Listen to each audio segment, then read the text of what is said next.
अस्सलाम वालेकुम, मैं हूँ बुशरा एंड आप देख रहे हैं Bushra's coaching. Let's not math be a mystery में हम आ गए हैं विद अवर फिफ्थ टॉपिक जो कि है time and work. Six topic, ठीक है।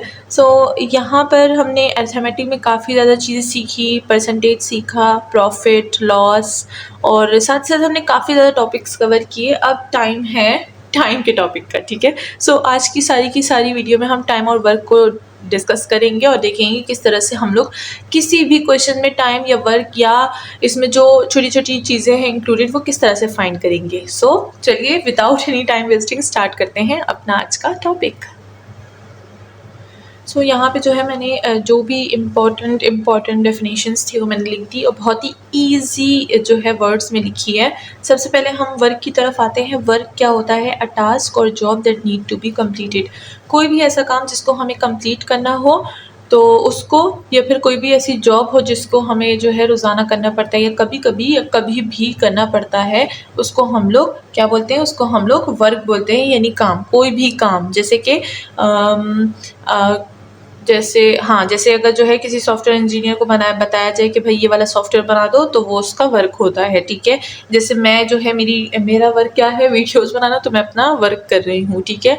और ये टास्क जो है मुझे कंप्लीट करना होता है, तो इस चीज़ों को वर्क बोलते हैं, ठीक है। वो तो खैर हर किसी को पता है, हर कोई काम पे लगा हुआ है, ठीक है। अच्छा, फिर है टाइम। अच्छा, टाइम जो है the duration to complete the work, वो वाला टाइम जिसमें हम लोग वो काम कंप्लीट करते हैं, ठीक है। जैसे हम लोग जो है अगर मैं वीडियो बना रही हूँ और मैं अपनी वीडियो एक बनाती हूँ 20 मिनट की, तो अगर मैं देखूँ तो ये 20 मिनट में वो वीडियो सिर्फ 20 मिनट में नहीं बनती। उसके लिए पहले मुझे सारी सर्चिंग और उसकी प्रॉपर जो है एक स्ट्रक्चर बनाना होता है, और उसके बाद जो है वो वीडियो बनती है 20 मिनट की। तो टोटल भी अगर टाइम लगाया जाए तो 1 घंटा अगर लगाया जाए, ठीक है, या 1 घंटे से ज़्यादा लगाया जाए, 2-3 घंटे भी, ठीक है ना। तो एक जॉब को करने के लिए अगर मुझे 3 घंटे लग रहे हैं तो उसको हम टाइम बोलेंगे जो उस जॉब को कंप्लीट करने के लिए मैंने लगाया है, ठीक है। सो ये हो गया है हमारे पास time. Now efficiency, the rate at which work is done. Efficiency यानी ताकत, पावर, एक जो हमारी स्किल होती है। जैसे कि अगर ये है कि अगर मेरे पास 100 जो है वो हैं, उसे क्या बोलते हैं? ब्लॉक्स हैं, और उसको जो है मुझे ट्रांसफ़र करना है दूसरी जगह, ठीक है ना। तो अब ये मेरी एफिशिएंसी, मेरी ताकत पे डिपेंड करता है कि मैं कितनी जो है वो ब्लॉक्स को कितने टाइम में जो है वो कन्वर्ट करती हूँ दूसरी जगह, ट्रांसफ़र करती हूँ दूसरी जगह, ठीक है। तो पावर, या फिर जो है हम लोग एक काम को कितने जो है जल्दी तरीके से कर सकते हैं, जल्दी कर सकते हैं, उसको एफिशिएंसी बोलते हैं। तो अगर मैं 100 ब्लॉक्स को अकेले विदाउट एनी टूल उसको मैं 2 घंटों में ट्रांसफ़र कर रही हूँ दूसरे जगह पे, तो ये जो 2 घंटे की है, ये रेट है मेरे पास किस चीज़ का? एफिशिएंसी का, ठीक है ना, मेरी ताकत, पावर। तो ये होती है वर्क, टाइम और एफिशिएंसी। अब इसके बारे में जो है हमारे पास जो इम्पोर्टेंट चीज़ें, जैसे बेसिक फार्मूला और कुछ इम्पोर्टेंट पॉइंट्स, तो चलिए वो डिस्कस कर लेते हैं। तो सबसे पहले अगर हम लोग बात करें इन वर्क को फाइंड करने का फॉर्मूला, तो वर्क को फाइंड करने का फॉर्मूला क्या होता है? टाइम और एफिशिएंसी। कितना टाइम लग रहा है और मेरे वर्क डन करने का रेट क्या है? This is the work done rate, ठीक है। वर्क डन रेट, ठीक है, कि कितनी स्पीड से मैं वो काम कर रही हूँ, ठीक है। तो ये होता है हमारे पास वर्क को फाइंड करने का formula, basic formula. Work equal to time multiply by the rate of work, या फिर एफिशिएंसी हम बोल सकते हैं। अब इसमें आती है हमारे पास, सबसे पहले हमारे पास अगर हम कह रहे हैं कि जो है एक आदमी जो है वो काम को कंप्लीट कर रहा है इन एक्स डेज़, तो उसको हम किस तरह से जो है वो सिंबलाइज़ करेंगे, उसको किस तरह से हम लोग मैथमेटिकल फॉर्म में लिखेंगे, ठीक है। तो अगर मैं अपना काम 1 दिन में कंप्लीट कर रही हूँ, तो उसको हम लोग किस तरह से लिखेंगे? उसको हम लोग लिखेंगे 1/x की फॉर्म में, ठीक है। 1 हमारे पास एक आदमी है, और जो x है वो क्या है? वो है हमारे पास डेज़, ठीक है। तो डे हमारे पास क्या है? ये हमारे पास डेज़ को रिप्रेजेंट कर रहा है, सही है। अब ये हो गया। अब है सेकंड वन में कहते हैं कि अगर 2 इंसान हैं, ठीक है, 2 इंसान हैं और वो एक साथ काम कर रहे हैं और उनका डेज़ भी सेम है, ठीक है ना, वो भी एक्स डे में ही काम कर रहे हैं। तो हम लोग जब भी 2 लोगों की बात कर रहे हैं, ये पर्सन ए है, पर्सन ए, ठीक है। अब मैं पर्सन बी की बात करती हूँ, पर्सन बी की। अब 1/x, x डेज है। अब दूसरा पर्सन भी सेम ही है, वो भी x डे में कर रहा है, तो हम हमेशा जो है वो डिफरेंट वेरिएबल यूज़ करते हैं। तो हम यहाँ पर y यूज़ कर लेंगे और y क्या होगा, y भी डेज होगा, एक अननोन डेज, अननोन डे, ठीक है, यहाँ पर नोन नहीं है। तो ये x और y दोनों वेरिएबल्स हैं और दोनों अलग अलग पर्सनस के लिए मैंने अलग अलग वेरिएबल्स का इस्तेमाल किया है, ठीक है। तो अब ज़रूरी थोड़ी ना है कि दोनों एक ही दिन पे काम करें, अगर ये 10 कर रहे हैं तो ये 8 दिन में भी कर सकता है, इसीलिए अननोन वेरिएबल्स हम लोग इस्तेमाल करते हैं फॉर्मूलों में, ठीक है, ताकि अगर कभी जो है दोनों के सेम आए या डिफरेंट आए डेज तो हमें पता लगे कि हाँ भाई ये हो सकता है, बिकॉज हमने यहाँ पर अननोन वेरिएबल्स लिए हैं, ठीक है। सो अब ये पहला वाला था। अब मैं कह रही हूँ कि दो पर्सन अगर एक ही काम कर रहे हैं इन x डेज, इन अननोन डेज, तो उसको मैं किस तरह से मेंशन करूँगी, मैं उनका सम लूँगी, क्योंकि वो दोनों क्या कर रहे हैं, एक साथ काम कर रहे हैं, वर्क टुगेदर, ठीक है। If a and b work together then we will combine 1/x and 1/y। So हमारे पास क्या बनेगा, 1/x प्लस 1/y, बिकॉज वो दोनों एक साथ काम कर रहे हैं तो हम सम का निशान लगाएंगे। और अगर हम लोग इसको देखें तो हम इसको सॉल्व कर सकते हैं बाय LCM XY और y प्लस x, ठीक है। सो ये क्या हो गया हमारे पास, हो गया, अच्छा एक मिनट, अगर हम इसका LCM लेंगे तो ये हो जाएगा हमारे पास, LCM होगा x plus y, and x plus y को हम यहाँ लेंगे तो ये हो जाएगा y और x, तो x y ऊपर आ जाएगा, ठीक है। सो हम इसको इस तरह से ले सकते हैं। तो ये होगा हमारे पास combination of two person work at together, सही। सो ये हो गया है हमारे पास और ये हो गया, दोनों में से किसी एक को भी आप ले सकते हैं, ज़रूरी नहीं कि आपको ये याद हो, ठीक है। आप LCM बाद में भी ले सकते हैं जब आप इधर नंबर ऑफ डेज पुट कर लें। अब इस पे जो है वो एक छोटी सी एग्जांपल करते हैं, देखते हैं कि वो एग्जांपल कैसे सॉल्व होगी।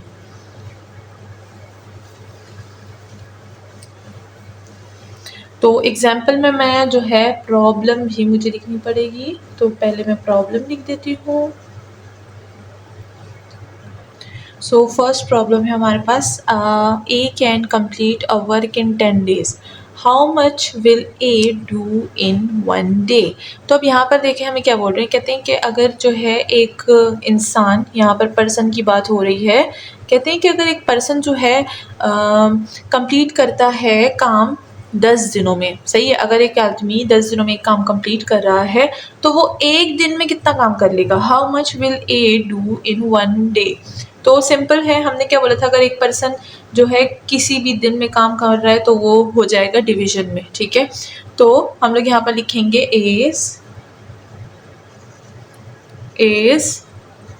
1 day वर्क, क्योंकि हम लोग इज 1 day वर्क ढूंढ रहे हैं, तो वो क्या होगा 1 by that day, कौन सा डे, टोटल डे x, तो ये क्या हो जाएगा, ये हो जाएगा 1/10, और 1/10 दिनों में 1/10 जितना वो कितना करेगा, एक दिन में काम करेगा, and that's all.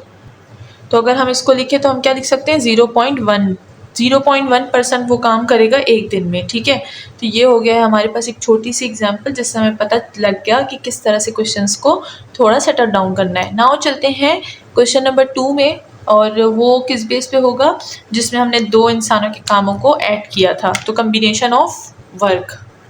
So now with example number 2 हम आ गए हैं, जिसमें हम लोग कम्बिनेशन ऑफ 2 पर्सन वर्क देखेंगे, सही है। सो यहाँ पर बोल रहे हैं कि A can complete a work in 15 days, ठीक है। सो हम यहाँ पर थोड़ा सा लिखेंगे कि A जो है, A का वर्क है how much will they to complete the work in, ठीक है। तो A का जो वर्क है वो हम लोग ले लेंगे इन 1 day इक्वल टू 1/15, क्योंकि हमें 15 दिन दिए गए हैं, ठीक है। And B can complete the same work in 10 days, तो 20 का जो वर्क है वो हम क्या ले लेंगे, वो हम लोग ले लेंगे, वो भी 1 day में ही लेंगे, वो क्या लेंगे 1/10।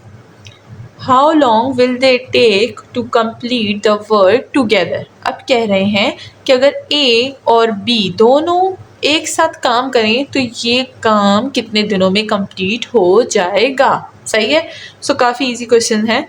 हमने क्या बोला था कि जब हम लोग कम्बिनेशन ऑफ 2 वर्क जो है फाइंड करते हैं इन 1 day, तो वो क्या होता है, यहाँ पर मैं लिख देती हूँ कंबाइन 1 डे वर्क। तो उसका फॉर्मूला क्या हो जाएगा? उसका फॉर्मूला हो जाएगा हमारे पास 1/x प्लस 1/y। 1/x ये रहा, ठीक है, और ये है 1/y। तो 1/x क्या था? 1/15 प्लस 1/10, और इसका कॉम्बिनेशन क्या हो जाएगा हमारे पास? 2/3 डिवाइडेड बाय 30, एलसीएम लेंगे, इक्वल टू 5/30, और 5/30 हमारे पास आता है 1/6। तो 1/6 अगर हम लोग देखें, दोनों अगर एक दिन में कितना काम कर रहे हैं? 1/6 काम कर रहे हैं। तो टाइम टेकन टुगेदर कितना हो जाएगा? टाइम टेकन टुगेदर हो जाएगा, ये मैं हटा देती हूँ,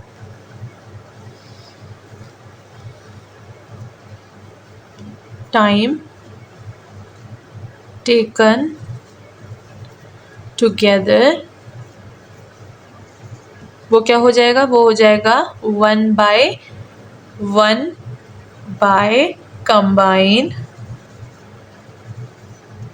डे, ठीक है, 1/1 कंबाइंड डे, यानी हम लोग लेंगे 1 को डिवाइड करेंगे 1 by combined day. Combined day क्या था? ये रहा कंबाइन 1 डे वर्क, 1/6। तो इस पे पुट कर दें तो ये हो जाएगा हमारे पास 1/1/6, ठीक है। 2 डिवीजन आ रही है, तो 2 डिवीजन का जो है वो उसूल क्या होता है कि 6 जो है ऊपर डिवाइड हो जाएगा, तो 6 1 6, 6 डिवाइडेड बाय 1 क्या होता है? 6 होता है, ठीक है। तो हमारे पास आंसर क्या आया? आंसर आया हमारे पास 6, यानी 6 डेज में वो एक साथ ये काम कंप्लीट कर सकते हैं, ठीक है। अब ज़रा ये जो कंबाइंड टेकन डे है ना, ये मैं थोड़ा सा इधर दोबारा से समझा देती हूँ ताकि इधर कोई भी प्रॉब्लम ना हो। हमने जो है ए का वर्क कितना लिया? ए का वर्क हमने लिया 1/15, और बी का वर्क कितना लिया? 1/10, और फिर जब इन दोनों का कंबाइन हमने वर्क किया ए प्लस बी, तो वो क्या हुआ? वो हुआ हमारे पास 1/6, ठीक है। और ये क्या है? ये एक दिन का काम है, सिर्फ एक दिन के काम को हम लोग इस फॉर्मूले से कर सकते हैं, ठीक है। अब कह रहे हैं कि how long will they take to complete the work together. अब हमने क्या करना है? टाइम टेकन टुगेदर फाइंड करना है, टाइम टेकन टुगेदर, कि अगर हम लोग दोनों पे इकट्ठे ये काम करवाएं तो वो कितना टाइम लेंगे? वो लेंगे 1/1 divided by 1/a plus B. अब सिंपल तरीका ही है, ठीक है ना। तो जब भी हमारे पास डिवीजन का होता है ना, तो पहले मैं ये कर देती हूँ, उसके बाद समझा देती हूँ, ठीक है। तो 1 divided by 1/a plus B का आंसर क्या था? 1/6, तो ये हो जाएगा हमारे पास, सही है ना। एक minute, 1 divided by a plus B, ठीक है। तो 1/6, 1 ऊपर 6 जो है ऊपर मल्टीप्लाई हो जाएगा, तो 6/1, और आंसर क्या आ जाएगा? 6। तो 6 डेज में ये एक साथ काम कंप्लीट कर सकते हैं। अब ये जो डबल डिवीजन है, ये मैंने कैसे सॉल्व की? चलिए इसको थोड़ा सा मैं यहाँ पर बता देती हूँ डिवीजन में, ठीक है। अच्छा, जब हमारे पास डिविजन्स होती है ना, तो सिंपल डिवीजन हमें पता होता है कि 1/6, ठीक है, 1/6 को 1/6 ही लिखते हैं हम डिवीजन में। लेकिन अगर हमारे पास ऐसे आया 1/6 डिवाइडेड बाय नहीं 1/6, अगर हमारे पास 1 और 2 डिवीजन आ गई तो फिर हम उसको कैसे सॉल्व करेंगे? ये जो लास्ट वाला होता है ना, ये ऊपर वाले से मल्टीप्लाई हो जाता है, ठीक है। तो हम लिखते हैं 1 × 6 डिवाइडेड बाय 1। 1 × 6 क्या होता है? 6 डिवाइडेड बाय 1, और 6 डिवाइड 1 6 ही होता है, सही है। अब ये तो डबल डिवीजन हो गया। अब अगर मेरे पास ऐसे आया 1/1 और डिवाइडेड बाय 1/6, या फिर 2/6 भी मैं लिख सकती हूँ, 2/6। 2/6 तो फिर ऑड हो जाएगा। अगर मैं इधर लिख दूँगी एक अच्छे से नंबर देती हूँ, 1 2 3 और 4। अब सही है। अगर मेरे पास ऐसे 4 डिवीजन आ गए, फिर मैं उसको कैसे सॉल्व करूँगी? इसको और इसको मल्टीप्लाई कर दूँगी, इसको और इसको मल्टीप्लाई कर दूँगी, क्योंकि ज़रूरी नहीं है ना कि हमेशा कैलकुलेटर हो, और किसी किसी टेस्ट में कैलकुलेटर अलाउ भी नहीं होता है ना, तो हम लोग ऐसे कर सकते हैं। तो अब देखें, 4 को 1 से मल्टीप्लाई कर देंगे और 2 को 3 से मल्टीप्लाई कर देंगे, तो 4 1 ज़ा 4, 2 3 ज़ा 6। तो ये आंसर हमारे पास क्या हो जाएगा? ये हो जाएगा हमारे पास 2/3, एंड दैट्स ऑल। इस तरह से हम लोग डबल डिवीजन और ट्रिपल डिवीजन करते हैं, सही है। अब इस तरह से A डिवाइड B तो आते ही है हम सबको, फिर होता है A divide B divide C जो कि ये वाला था, फिर आता है हमारे पास A divide B divide C divide D जो कि ये वाला था 4 डिवीजन, ठीक है। सो इस तरह से होप कि आपको ये तीनों डिविजन्स आ जाएंगे, समझ आ गए होंगे यहाँ पे। और हम काफ़ी भटक गए हैं अपने टॉपिक से, मुझे लगा ये मुझे बताना चाहिए क्योंकि काफ़ी ज़्यादा लोगों को ये चीज़ नहीं पता होती, ठीक है। सो चलिए आप बढ़ते हैं एग्जाम्पल नंबर 3 की तरफ। सो अब हमारे पास है example number 3, A is twice as efficient as B। कहते हैं कि एक तो A पर्सन है, दूसरा B पर्सन है, B यानी मैं बुशरा, ठीक है, और एक कोई भी ले लें। अच्छा, तो कहते हैं 2 लोग हैं, कहते हैं जितना जो है B काम का है उससे 2 गुना ज़्यादा A काम का है, ठीक है।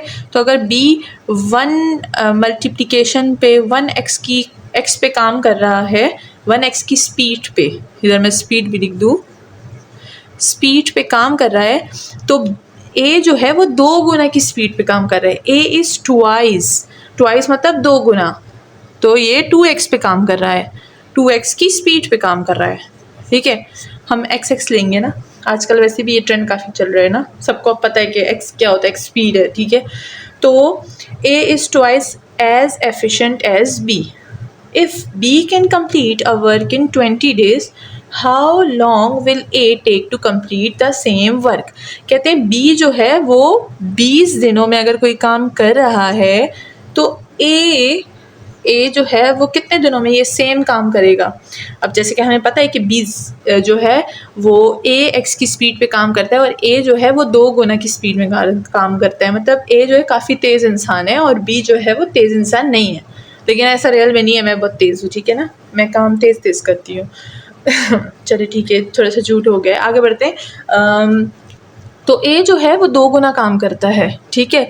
तो जब भी हम लोग कोई भी चीज़ जो है वो फाइंड करते हैं तो किस तरह से फाइंड करेंगे, हमेशा एक अलग अलग मेथड होता है। अब उन्होंने हमें B का दिया है, तो अगर हम टाइम टेकन निकालें, टाइम टेकन बाय ए का टाइम टेकन हम कहाँ से निकालेंगे, B के टाइम टेकन से। 20 हमें दिया है, अब अगर मैं 20 को हाफ़ करूँ, ठीक है ना, तो वो 2 पे करूँगी, क्योंकि A जो है 2 गुना उसकी तेज़ पे काम करता है, वो 20 दिनों में कर रहा है, तो इसी 20 दिनों को अगर मैं हाफ़ कर दूँ तो वो कितना बनेगा, 2 पे हाफ़ करूँगी ना, तो ये हो जाएगा हमारे पास 10 डेज़। तो A जो है वो काम कितना करेगा, 10 दिनों में काम करेगा ये। तो इस तरह से हम फाइंड करते हैं कि 2 इंसान जब एक सेम काम कर रहे हों तो वो दूसरा पर्सन कितने दिनों में वो काम कर सकता है, ठीक है। तो इधर ट्वाइस हो सकता है, ट्राइस हो सकता है, 3 गुना। तो अगर 3 गुना आया ट्राइस, ठीक है ना, तो अगर ट्राइस आया तो हम लोग फिर इसको 3 पे डिवाइड करेंगे, क्योंकि उसकी स्पीड फिर क्या हो जाएगी, उसकी स्पीड 3x की हो जाएगी। तो जितनी स्पीड होगी उतने ही हम जो है नंबर पे उसको डिवाइड करेंगे। तो होप कि सबको समझ आ गई होगी ये वाला क्वेश्चन का भी। नाउ एक और एग्जांपल करते हैं जो काफ़ी ऑफ कोर्स इम्पोर्टेंट है। तो चलिए चलते हैं नेक्स्ट एग्जांपल की तरफ। सो नाउ अब हमारे पास इम्पोर्टेंट एग्जांपल आ गई है जिसमें हमें बोला है A can complete a work in 12 days. अब मैं यहाँ पर थोड़े मेंशन कर दूँ A का work, A's work in 1 day. याद रखिएगा इन 1 डे मैं हमेशा जो है वो लिखती हूँ साथ में। अच्छा, तो कितने दिनों में, 1/12, ठीक है। और B's वर्क इन 1 डे कितना है, B can complete the same work in 8 day, यानी 1/8। अब हमें क्या करना है, how much work will they complete together. सबसे पहले यहाँ तक जो है अपना सवाल ख़त्म करते हैं, ये आखिरी के इन 4 डेज़ को फ़िलहाल स्किप पे रख देंगे, ठीक है। फ़िलहाल हम उधर नहीं गए, हम सिर्फ यहीं तक क्वेश्चन हमने अपना सॉल्व करेंगे। तो A + B हम जो है वो वर्क फाइंड कर रहे हैं, ठीक है। तो A + B वर्क फाइंड कर रहे हैं, तो क्या हो जाएगा, 1/12 इक्वल प्लस 1/8। 1/12 और 1/8 को ऐड करेंगे, सो वी विल गेट 5/24, ठीक है। तो A + B अगर वो लोग दोनों इकट्ठे काम करें तो वो 5/24 जो है % काम करेंगे एक दिन में, सही है। अब हमें बोला है इन 4 डे, हम हमेशा एक दिन का फाइंड करते हैं, अब 4 डे का फाइंड करेंगे, ठीक है। तो वर्क इन 4 days। तो जब भी हम लोग किसी चीज़ को जो है वो ऐसा करते हैं कि जैसे हमने कोई काम कर लिया, अब उसको हम कह रहे हैं कि हम 4 दिनों में इतना ही काम अगर है तो वो कितना बनेगा, तो ये काम है। और अब मैं कह रही हूँ अगर मैं इतना काम 4 दिनों में करूँ तो वो कितना होगा, तो 4 दिनों में मैं देख रही हूँ तो मैं 4 मल्टीप्लाई करूँगी, ठीक है। तो ये हो जाएगा मल्टीप्लाई बाय 4 days, ठीक है। तो ये क्या हो जाएगा, ये हो जाएगा हमारे पास 4 5 20, 20 डिवाइड्स 24 यानी 5/6%। तो मैं क्या करूँगी, ये जो काम है अगर दोनों इकट्ठा करें तो 4 दिनों में कितना परसेंट कर सकते हैं, 5/6%, ठीक है। तो इतना ये काम एक साथ कर सकते हैं 4 दिनों में। होप कि सबको समझ आ गई होगी। थोड़े से ट्रिकी क्वेश्चंस हैं बट अगर आप ध्यान से देखें तो आपको जो है वो आसानी से समझ आ जाएंगे। इसके बाद हमने सारे की सारी चीज़ें जो वर्क और टाइम की थी वो हमने डिस्कस कर ली यहाँ पे। होप कि सबको समझ आ गई होंगी। प्रैक्टिस के क्वेश्चंस आखिरी में मैंने दिए हैं तो उस पर आप प्रैक्टिस कीजिएगा और उसके जो है सोल्यूशंस जो है वो मैं शॉर्ट्स में दूंगी, तो आप कंपेयर कीजिएगा कि आपने जो है वो किस तरह से सोल्यूशन की है। होप कि ये वीडियो से आपको जो है वर्क और एफिशिएंसी और टाइम के बारे में सब पता चल गया होगा और हेल्पफुल रही होगी। तो कमेंट सेक्शन में बताइएगा कि कितनी हेल्पफुल रही आपके लिए, और बाकी की वीडियोस के लिए चैनल को सब्सक्राइब कर दीजिए, बेल आइकन को प्रेस कर दीजिए और वीडियो को लाइक कर दीजिए। साथ ही साथ अपने फ्रेंड्स और फैमिली के साथ शेयर कर लीजिए जो जो अभी इस टेस्ट की तैयारी कर रहे हैं। और रमज़ान चल रहा है तो अपने लिए और बाकी सबके लिए भी दुआई कीजिए और मुझे भी अपनी स्पेशल प्रेयर्स में याद रखिए। मिलते हैं नेक्स्ट वीडियो में। अल्लाह हाफिज़।